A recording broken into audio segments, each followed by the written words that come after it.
Finalmente, la Cámara de Senadores, al parecer, le va a dar la derecha al gobierno en cuanto al tema emisión de bonos, porque está todo como para aprobarse precisamente la emisión de estos títulos en este año. El Poder Ejecutivo considera que la emisión de bonos soberanos es legítima con la entrada en vigencia del presupuesto 2017, idéntico al del 2016. Una interpretación contraria al de la mayoría de los senadores, quienes consideran que cada emisión debe ser aprobada por el Parlamento.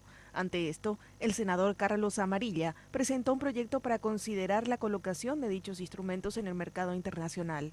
Sin embargo, la mayoría de los integrantes de la Comisión de Hacienda y Presupuesto de la Cámara Alta considera que el texto debe ser aprobado pero con modificaciones, atendiendo a que los recursos obtenidos tendrían otros fines. El Ejecutivo dice que el presupuesto 2017 es igual al del 2016, ¿verdad? Pero sin embargo, en el presupuesto 2016, los bonos están en otros lugares.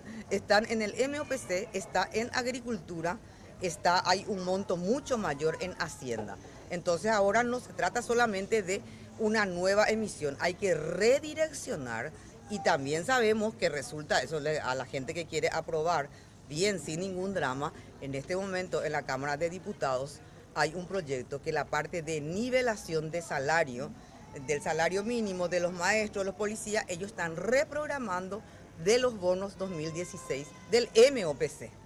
Entonces todo ya es muy complicado. Y bueno, al final, ¿qué es lo que se dijo? En resumen, hay dos dictámenes.